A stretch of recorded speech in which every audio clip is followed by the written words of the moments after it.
Ito lang sa lutuin ni Tilo ngayon. Tumbang Bisaya. Kaisan o lechong kawali.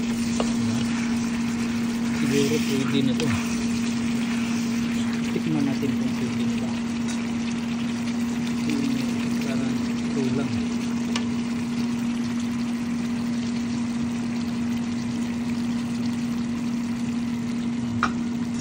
Medyo maalat-alat. Kailangan ng tubig.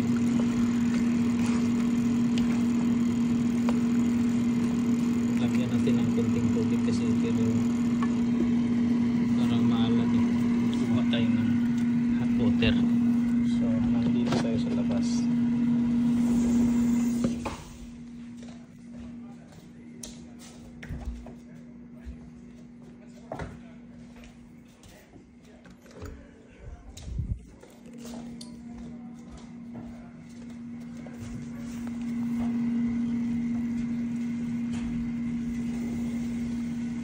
Dito kasi ako nagluto kasi parang hindi maganda din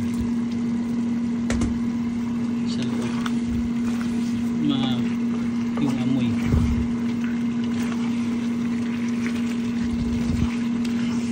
Parang medyo na sobrahan yung lagyan ng tuyo natin mga lods kasi hindi lang yung tuyo 1/4 lang pero parang sobrahan. Hindi ko naman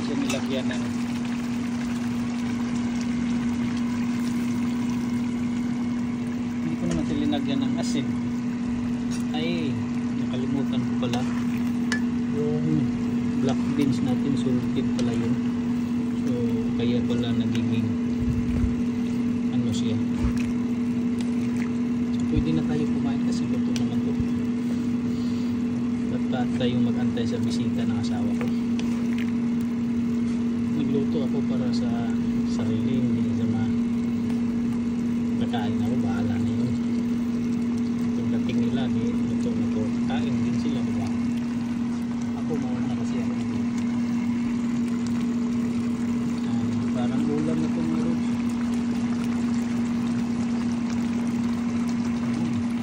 Pwede.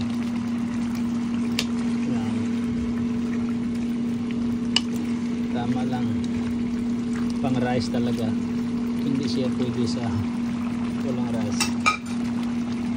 So paano natin kasi pwede na yan sa rice. So pahinaan natin kasi electric siya, ilagay natin sa number yun, hindi natin makita dito. So number 4, ilagay natin sa number 2 yan. So kumukulo lang siya para magiging soup siya yun, na malambot yung karne natin. So ito yung yan, pork belly, magiging ginamit natin ng air fry para sa lechon kawali natin.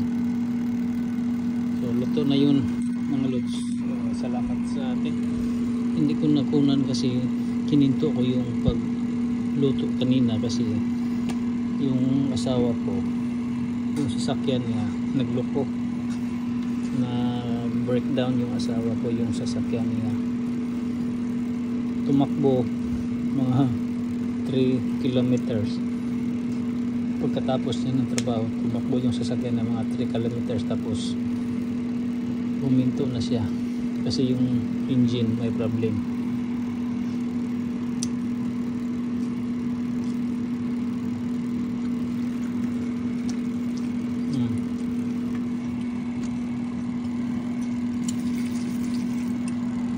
So yun, hindi ko lang na continue yung pagluluto ko kanina kasi huminto kasi ako kasi kailangan ko pick upin yung asawa ko.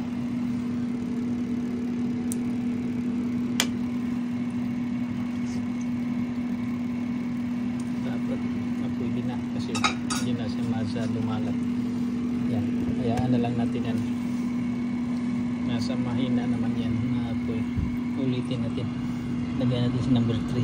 baka masyadong mahina. Ayan. So, thank you for watching mga idol.